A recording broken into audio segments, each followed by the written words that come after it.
Hello student, good morning.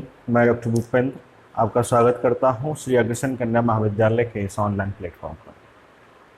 देखिए बच्चों, हम जो है फिजियोलॉजी ऑफ डाइजेशन पढ़ रहे हैं और फिजियोलॉजी ऑफ डाइजेशन के अंतर्गत हमने कई टॉपिक पढ़ लिए हैं, जिनके अंतर्गत हमने कार्बोहाइड्रेट पढ़ा, प्रोटीन पढ़ा, वसा पढ़ा, विटामिन पढ़े। ठीक है, अब इसी में आज हम जो टॉपिक डिस्कस करने जा रहे हैं वो आज का हमारा टॉपिक है एंजाइम्स। एंजाइम्स क्या होते हैं? ठीक है, पहले तो अपन बात करेंगे एंजाइम्स क्या है और फिर हम देखेंगे टाइप्स ऑफ डाइजेस्टिव एंजाइम्स। तो देखिए बच्चों, एंजाइम्स क्या है? एंजाइम्स को हम एक दूसरे नाम जैव उत्प्रेरक के नाम से भी जानते हैं। किस नाम से बच्चों? जैव उत्प्रेरक। इंग्लिश में कहते हैं इसको हम bio catalysts. Bio catalyst it means जैव उत्प्रेरक। एंजाइम्स को अपन क्या कहते हैं? जैव उत्प्रेरक। तो देखिए बच्चों, आप लोग उत्प्रेरक के बारे में पहले कहीं पढ़ चुके हैं, कई बार पढ़ चुके हैं, अच्छी तरह जानते हैं उत्प्रेरक क्या होते हैं। उत्प्रेरक वे रासायनिक पदार्थ होते हैं जो कि किसी अभिक्रिया को क्या करते हैं? उत्प्रेरण का काम करते हैं, उसे आगे बढ़ाने का काम करते हैं। वो क्या कहलाते हैं? उत्प्रेरक कहलाते हैं। तो ये जो रासायनिक अभिक्रिया में काम आते हैं उत्प्रेरक, लेकिन इसी प्रकार से बच्चों जो है हम जीव जंतुओं के अंतर्गत भी जो क्रियाएं होती हैं, जैव रासायनिक क्रियाएं जो होती हैं, उन जैव रासायनिक क्रियाओं को प्रभावित करने वाले भी क्या पाए जाते हैं? उत्प्रेरक पाए जाते हैं, जो कि हमारे शरीर के अंतर्गत होने वाली जो क्रियाएं हैं उनको क्या करते हैं? उत्प्रेरित करते हैं। इसलिए इनको जो है हम क्या कहते हैं? जैव उत्प्रेरक कहते हैं, बायो कैटालिस्ट कहते हैं।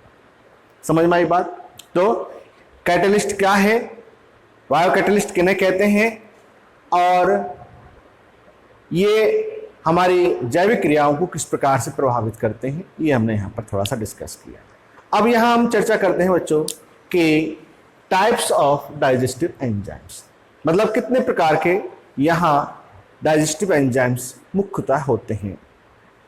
तो टाइप ऑफ डाइजेस्टिव एंजाइम्स से पहले अपन थोड़ा सा यहाँ पर डिस्कस करेंगे कि जो बच्चे ये एंजाइम्स होते हैं, ये है क्या काम करते हैं कि जो हमारे पोषक पदार्थ होते हैं उनका क्या करते हैं? पाचन करने में सहयोग करते हैं या उनका पाचन करते हैं, उनका अपघटन करते हैं। तो जो ये अपघटन करते हैं वह किस प्रकार का अपघटन होता है? वह होता है कौन सा? जल अपघटन। कौन सा? जल अपघटन। अर्थात जल अपघटन की क्रिया के द्वारा जो है ये पोषक पदार्थों का क्या करते हैं? अपघटन करते हैं, जिससे कि भोजन का क्या होता है? पाचन होता है। तो इसकी मुख्य थीम, जो इसका मेन बेसिस है, वो हम कैसे प्रेजेंट करते हैं, तो देखिए मैं आपको बता देता हूं। ठीक है, इस प्रकार से यहां पर जो है एक मुख्य थीम शो कर रहे हैं कि एंजाइम्स जो है वो किस प्रकार से जल अपघटनात्मक क्रिया के द्वारा पाचक एंजाइम्स का क्या करते हैं? पोषक पदार्थों को क्या करते हैं? अपघटन करते हैं। तो देखिए यहां पर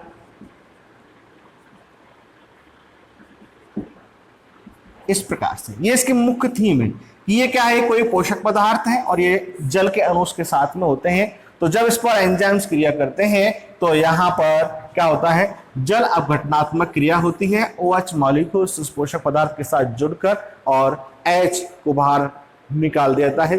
इससे क्या होता है? अपघटन की क्रिया होती है। ठीक है, तो जल अपघटन क्रिया के द्वारा यहाँ पोषक पदार्थों का क्या किया जाता है? पाचन किया जाता है। तो ये तो हुई इसकी क्या मुख्य थीम हुई बच्चों।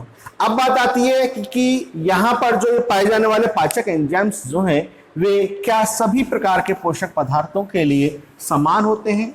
तो बात है नहीं।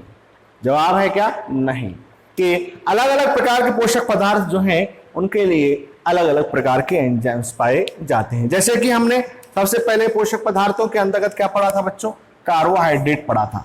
तो कार्बोहाइड्रेट को पचाने वाले जो एंजाइम्स होंगे वो कौन से हो जाते हैं? कार्बोहाइड्रेजेज। कौन से हो जाते हैं? कार्बोहाइड्रेजेज। तो देखिए बच्चों, यहां इसके नामकरण में आप लोगों ने 12th में पढ़ा होगा, पिछली क्लासेस के अंतर्गत आपने पढ़ा होगा एंजाइम्स का नामकरण।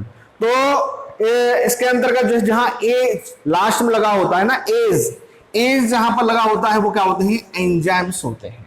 ठीक है, जैसे कि कार्बोहाइड्रेट के पीछे हमने क्या लगा दिया, एज, तो क्या बन गया, कार्बोहाइड्रेजेज।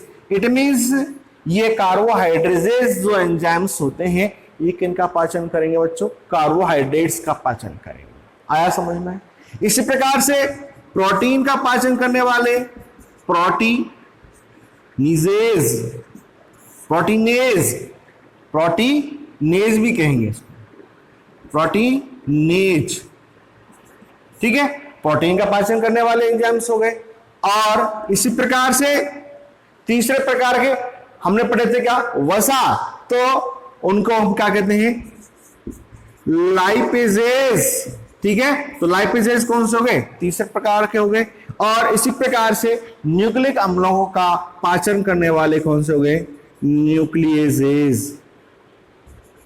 ठीक है, तो इस प्रकार से यहां अलग अलग प्रकार के पोषक पदार्थों का पाचन करने वाले जो एंजाइम्स हैं वो क्या हो गए, अलग अलग प्रकार के हो गए। कार्बोहाइड्रेट का करने वाले कार्बोहाइड्रेजेस, प्रोटीन का करने वाले प्रोटीएजेस, लाइपेज इट मीन वसा का पाचन करने वाले लाइपेजेस, और न्यूक्लियेजेस मतलब न्यूक्लिक अम्लों का पाचन करने वाले एंजाइम्स। ठीक है, तो ये चार हो गए। अब देखिए हम यहां पर इन चारों में से एक एक को लेकर थोड़ा सा इनका विस्तार से थोड़ा अध्ययन करते हैं। ठीक है, तो सबसे पहले हम बात करेंगे यहां पर कार्बोहाइड्रेजेस। तो देखिए बच्चों, नंबर 1 कार्बोहाइड्रेजेस। अब हमको रिकॉल करना है कि कार्बोहाइड्रेट क्या होते हैं बच्चों। कार्बोहाइड्रेट किन्हें कहते हैं, कार्बोहाइड्रेट होते हैं क्या, पॉलीसैकेराइड्स। ठीक है, पॉलीसैकेराइड्स इट मींस कार्बोहाइड्रेट जो है वह बहुत से शर्कराओं के अणुओं की क्या होती है, चेन होती है। आप लोगों को मैंने कार्बोहाइड्रेट पढ़ाया था, जब बताया था कि कार्बोहाइड्रेट के जो संरचनात्मक इकाई होती है वह क्या है, एक शर्करा का अणु होता है जिसे अपन कहते हैं क्या, जैसे ग्लूकोज। जो मोनोसैकेराइड होती है वो उसकी क्या कहलाती है, इकाई होती है। ठीक है, तो मोनोसैकेराइड, ठीक है, तो ये क्या होता है, इनका क्रम होता है जैसे क्या, मोनोसैकेराइड, ठीक है, उसके बाद डाइसैकेराइड, और उसके बाद में क्या होते हैं बच्चों, पॉलीसैकेराइड। तो ये क्या है, इसका बढ़ता हुआ संगठनात्मक क्रम है। सबसे छोटी इकाई मोनोसैकेराइड, और मोनोसैकेराइड मिलकर क्या बनाते हैं, डाइसैकेराइड, और इसके बीच में आता है एक ओलिगोसैकेराइड, या फिर उसको अपन कह सकते हैं क्या, पॉलीसैकेराइड। तो ये क्या है, बढ़ता हुआ संगठनात्मक रूप है। आए इस बात समझ में। अब जो शर्करा है वह है, या वह जो कार्बोहाइड्रेट है वो हमारे शरीर के अंतर्गत किस रूप में है, पॉलीसैकेराइड में है। आया समझ में। तो पॉलीसैकेराइड का अपघटन किस प्रकार से होगा ये यहां पर हमको समझना है। पॉलीसैकेराइड का अपघटन यहां पर किस प्रकार से होगा, तो देखिए किस रूप में है बच्चों, मुख्य तो है पॉलीसैकेराइड के रूप में है। तो यहां इसी के आधार पर जो है कार्बोहाइड्रेट्स कितने प्रकार के बताए गए हैं, 2 प्रकार के। क्या, पहला हो गया आपका क्या, पॉलीसैकेराइडेज,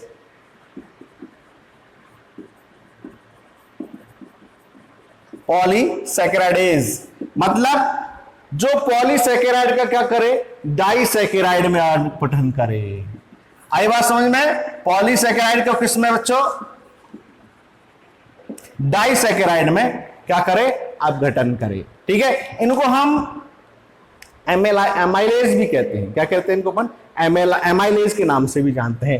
तो मंड के रूप में, मंड क्या है, पॉलीसैकेराइड का रूप है। और इसको अगर किसमें, माल्टोज में क्या किया जाए, अपघटित किया जाए, तो यह कौन से एंजाइम्स के द्वारा होगा, पॉलीसैकेराइडेज, या इनको अपन यहां लिख देंगे क्या, एमाइलेज। तो एमाइलेज की उपस्थिति में मंड जो है वह किसमें, डाइसैकेराइड इट मींस माल्टोज में क्या किया जाता है, अपघटन। तो वो कौन से हो गए, पॉलीसैकेराइडेजेस हो गए। आया समझ में। ठीक है, अब हमारे पास में क्या हुआ कि माल्टोज है, और माल्टोज कौन सा स्वरूप है, डाइसैकेराइड का है। तो क्या डाइसैकेराइड को हमारी जैविक अभिक्रियाओं के अंतर्गत काम में लिया जाता है, नहीं लिया जाता। किस रूप में किया जाता है, मोनोसैकेराइड के रूप में, और वही मुख्य रूप से किसके रूप में, ग्लूकोज के रूप में। ठीक है, तो जो मोनोसैकेराइड के रूप में इसको कन्वर्ट करना पड़ेगा, तो देखिए जो डाइसैकेराइड का पाचन करेंगे कौन से कार्बोहाइड्रेजेज,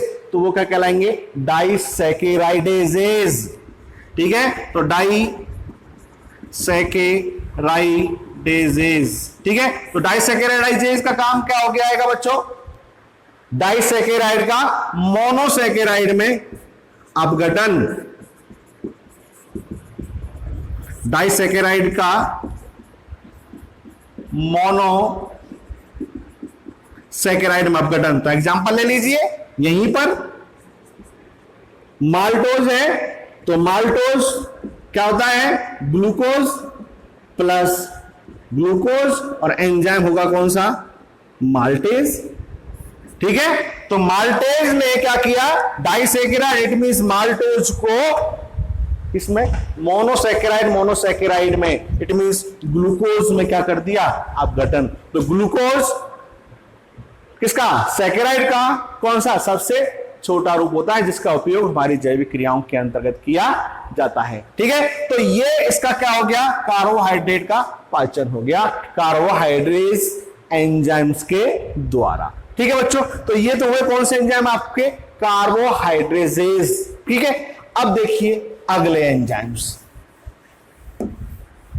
दूसरे प्रकार के हम पढ़ रहे हैं क्या बच्चों टाइप्स ऑफ डाइजेस्टिव एंजाइम्स। तो दूसरे एंजाइम्स हैं आपके proteases. Proteases it means protein का पाचन करने वाले एंजाइम्स। तो उससे पहले आपको थोड़ा सा रिकॉल क्या करना है कि प्रोटीन क्या होते हैं। ठीक है, तो प्रोटीन क्या होते हैं बच्चों पॉलीपेप्टाइड चेन होती है। इट मींस प्रोटीन्स जो होती हैं वो एमिनो एसिड की क्या होती है एक लंबी श्रृंखला होती है चेन होती है। ठीक है clear, polypeptide chain it means amino acid की क्या होती है लंबी चेन होती है, वह किसका रूप होती है प्रोटीन का रूप होती है। ये बात क्लियर। अब देखिए यहां मैंने आपको ये क्यों बताया है क्योंकि यहां पर जो ये पॉलीपेप्टाइड चेन है इसका जो अपघटन है किनके द्वारा प्रोटीएजेज एंजाइम के द्वारा दो तरीके से किया जाता है। कैसे तरीके से किया जाता है दो तरीके से किया जाता है। तो देखिए उसी के आधार पर यहां पर प्रोटीएजेज जो एंजाइम्स हैं वो कितने प्रकार के बताए गए हैं दो प्रकार के बताए गए हैं। नंबर वन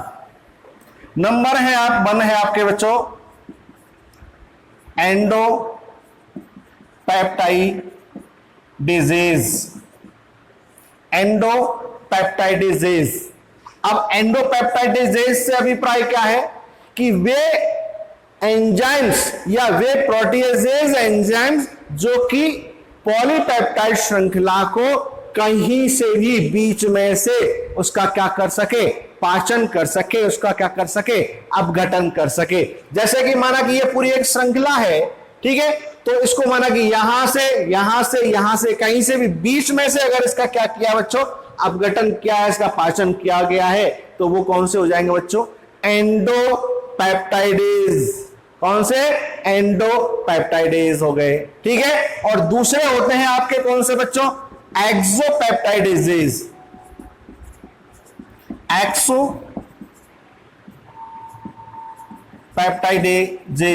तो एक्सोपेप्टाइडेजेज जो होते हैं बच्चों वो इस पॉलीपेप्टाइड श्रृंखला का जो अपघटन है वो कहां से करते हैं सिरों से करते हैं। बाहरी सिरों से एमिनो अम्लों को या एमिनो अम्लों से जुड़े कोई अन्य जो भी कार्बनिक या अकार्बनिक यौगिक होते हैं उनका क्या करते हैं वो अपघटन करते हैं। तो प्रोटीएजेज कितने प्रकार के हो गए दो प्रकार के हो गए एंडोपेप्टाइडेजेज और एक्सोपेप्टाइडेजेज। अब हम बात करेंगे पहले एंडोपेप्टाइडेजेज की। किसकी एंडोपेप्टाइडेजेज की। तो देखिए बच्चों एंडोपेप्टाइडेजेज जो हैं ये आपके चार बताए गए हैं। कितने बताए गए हैं चार। Number one trypsin. ठीक, नंबर वन कौन सा ट्रिप्सिन। Number two chymotrypsin. ठीक, तो पहले हम इन दोनों की बात कर लेते हैं ट्रिप्सिन और काइमोट्रिप्सिन। तो देखिए बच्चों, ट्रिप्सिन जो एंजाइम है ये कौन से प्रकार का, एक तरह से कौन से प्रकार का प्रोटीएजेज है, एंडोपेप्टाइडेजेज प्रकार का क्या है, एंजाइम है, जो कि कितनी पीएच, 7 से 9 पीएच पर क्या रहता है, सक्रिय रहता है। ये किस पीएच पर सक्रिय रहता है, 7 से 9 की पीएच पर सक्रिय रहता है। और यह सक्रिय रूप में कब आता है, देखिए बच्चों, ये ट्रिप्सिन जो एंजाइम है यह ट्रिप्सिनोजन, ट्रिप्सिनोजन जो कि इसका कौन सा रूप है, निष्क्रिय रूप होता है। ठीक है, कौन सा रूप होता है, निष्क्रिय रूप होता है ट्रिप्सिनोजन, जो कि एंडोकाइनेज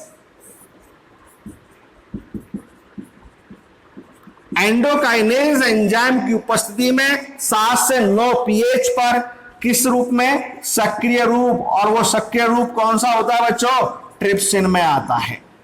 समझ में आई बात। इनमें सामान्य अवस्था में जो ट्रिप्सिन है वह निष्क्रिय रूप में पाया जाता है, और वह निष्क्रिय रूप कौन सा होता है, ट्रिप्सिनोजन होता है। और यह ट्रिप्सिनोजन जो है इसके द्वारा जब पाचन करना होता है तो क्या है, ये एंडोकाइनेज एंजाइम, और पीएच क्या, 7 से 9 की उपस्थिति में ये किस में परिवर्तित होता है, ट्रिप्सिन में परिवर्तित होता है। ठीक है, और इस अवस्था में जो है यह क्या करता है, पाचन करता है, किसका, प्रोटीन्स का। और इनका अनुभार जो है बच्चों, इनका क्या अनुभार जो बताया गया है वो लगभग बताया गया है कितना, 34,000। ठीक है, अब देखिए बात करते हैं दूसरे प्रकार के काइमोट्रिप्सिन। काइमोट्रिप्सिन जो एंजाइम है यह जो है यह भी 7 से 9 की पीएच पर ही सक्रिय अवस्था में पाया जाता है। और यह ट्रिप्सिन की उपस्थिति में, किसकी उपस्थिति में, यह ट्रिप्सिन जब परिवर्तित होता है तो ही काइमोट्रिप्सिन जो है किस रूप में आता है, सक्रिय रूप में होता है, जो कि अग्न्याशय से स्त्रावित होता है, या अग्न्याशय रस के रूप में इनका क्या होता है, स्त्रावन होता है। तो आई बात समझ में, ये ट्रिप्सिन की उपस्थिति में जो है वह क्या, सक्रिय अवस्था में आता है। कौन, काइमोट्रिप्सिन, कितनी पीएच पर, 7 से 9 पीएच पर। और इनका जो अनुभार है वह है आपके 27,000 से 40,000 तक इसका अनुभार बताया गया है बच्चों। तो ये आपके कौन से, एंडोपेप्टाइडेज के 2 प्रकार, कौन से, ट्रिप्सिन और काइमोट्रिप्सिन हुए, जो कि कुछ अपने आप में क्या समानता रखते हैं। और ट्रिप्सिन की उपस्थिति में क्या है, काइमोट्रिप्सिन क्या रहता है, सक्रिय अवस्था में पाया जाता है। तो ये हुए आपके कौन से 2। अब बात करते हैं अगला, एंडोपेप्टाइडेजेज। अगला जो एंडोपेप्टाइडेज है वह है आपका पेप्सिन। कौन सा बच्चों, पेप्सिन, जो कि आमाशयी रस के रूप में पाया जाता है, या आमाशय के अंतर्गत पाया जाता है। अब बच्चों देखो, इसकी भी विशेषता है। इसकी क्या विशेषता है, यह भी हमारे आमाशय के अंतर्गत या मैमेलियंस के आमाशय के अंतर्गत एक निश्चित पीएच, इट मींस 1 से 5 पीएच पर जो है ये सक्रिय अवस्था में आता है और निष्क्रिय अवस्था में पड़ा रहता है। पहले तो क्या रहता है, ये निष्क्रिय अवस्था में रहता है, लेकिन ये 1 से 5 पीएच पर क्या सक्रिय अवस्था में आता है। इट मींस अपन यूं कह सकते हैं कि ये पेप्सिन जो है वह पेप्सिनोजन के रूप में, जो कि इसका कौन सा रूप है बच्चों, निष्क्रिय रूप है।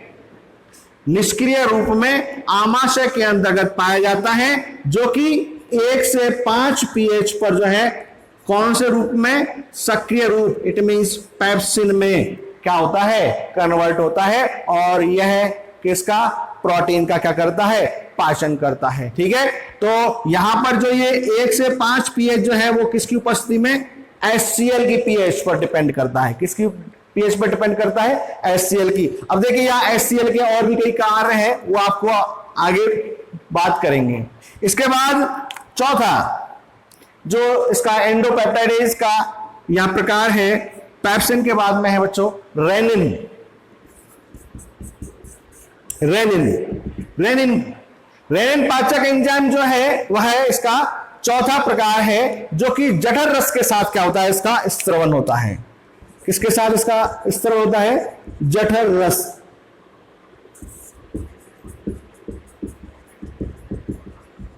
जठर रस के साथ इसका स्त्रवन होता है, ठीक है, पहली बात तो ये। दूसरी बात ये कि यह जो है रेनिन एंजाइम, यह कैसिनोजन को किसमें, कैसीन अघुलनशील प्रोटीन में क्या करता है, परिवर्तित करता है। किसको?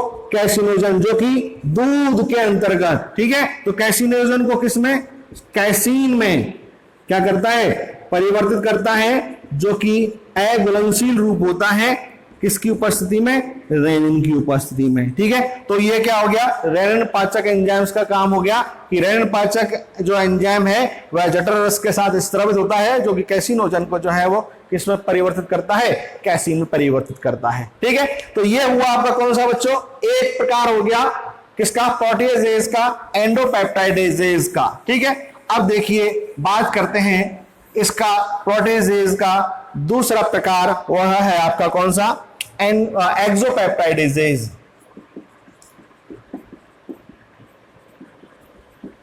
एक्सोपेप्टाइडेजेज, तो एक्सोपेप्टाइडेजेज जो है ये आपके बच्चों तीन प्रकार के हैं। नंबर 1 कार्बोक्सीपेप्टाइडेजेज,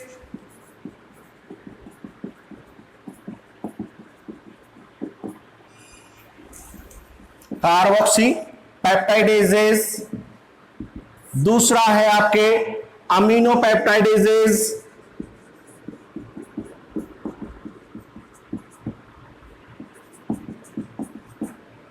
अमीनोपेप्टाइडेजेज, और तीसरा है आपका डाइपेप्टाइडेजेज।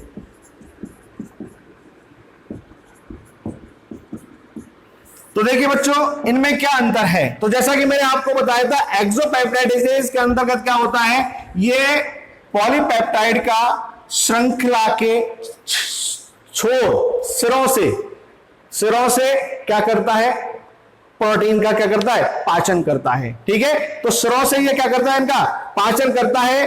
तो ये आपको यहां पर कितने, तीन प्रकार के बताए गए हैं। तो इन तीनों में क्या अंतर है वो मैं आपको थोड़ा सा यहां पर बता देता हूं। तो देखिए सबसे पहले जैसे कि हम बात कर रहे हैं यहां पर कार्बोक्सीपेप्टाइडेज, तो कार्बोक्सीपेप्टाइडेज जो है वह है कार्बोक्सिल समूह वाले,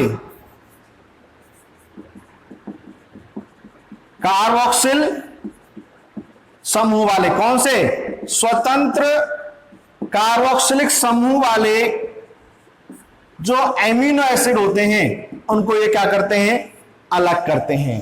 कार्बोक्सीपेप्टाइडेज का काम क्या है कि ये पॉलीपेप्टाइड श्रृंखला के सिरों पर उपस्थित स्वतंत्र कार्बोक्सिलिक समूह वाले जो एमिनो अम्ल होते हैं उनका क्या करते हैं, अपघटन करते हैं, या उनको उनसे क्या करते हैं, पृथक करते हैं, अर्थात उनका क्या करते हैं, ये पाचन करते हैं। तो कौन से हो गए, कार्बोक्सीपेप्टाइडेजेज हो गए। इसके बाद है दूसरे प्रकार के एमिनोपेप्टाइडेजेज, तो ये जो है अमीनो समूह वाले,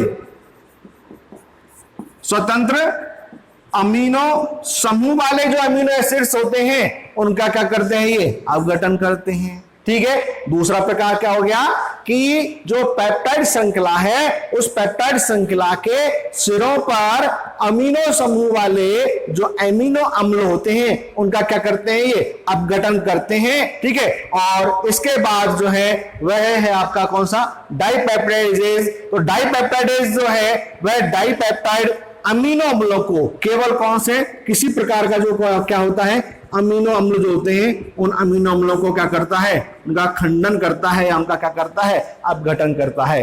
तो इस प्रकार से यहाँ एक्सोपेप्टाइडेज जो है वो थोड़ी थोड़ी विविधता लिए हुए यहाँ तीन प्रकार के हो गए, कार्बोक्सीपेप्टाइडेजेज, अमीनोपेप्टाइडेजेज और डाइपेप्टाइडेजेज, ठीक है। तो ये हो गए आपके बताऊं कौन से, प्रोटीएजेज प्रकार के एंजाइम्स, ठीक। इसके बाद एक प्रकार के और एंजाइम्स हैं जो हैं आपके कौन से, लाइपेजेज।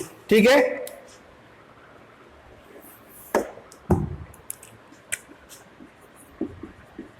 लाइपेजेज तीसरे प्रकार के। ठीक है, तो लाइपेजेज जो एंजाइम्स होते हैं बच्चों, ये हमारे जो हैं एक तरह से वसा का पाचन करते हैं।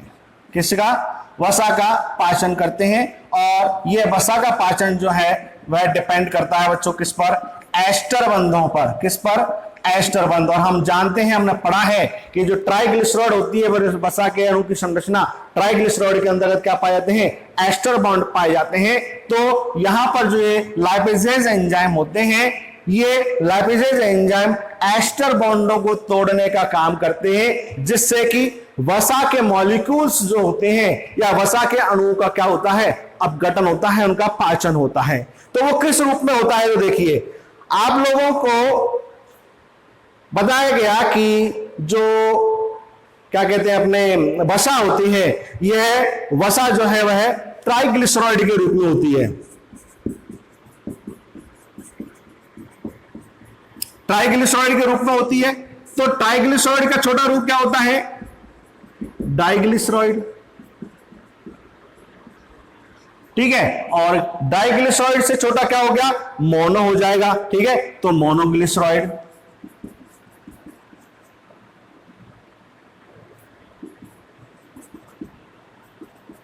ठीक है, तो ये किसका क्या हो गया, घटता हुआ रूप हो गया। तो बस इसी क्रम में जो है ये लाइपेजेज जो एंजाइम्स हैं वो ट्राइग्लिसराइड को डाई में, डाई को फिर मोनोग्लिसराइड में क्या करते हैं, परिवर्तित करते हैं। ठीक है बच्चों, तो इस प्रकार से यहां पर क्या होता है, इनका अपघटन होता है। और ये जो पाचन है या अपघटन है वह क्षारीय माध्यम में, इट मींस पीएच कितनी, 8 पर जो है इनका क्या किया जाता है, पाचन किया जाता है।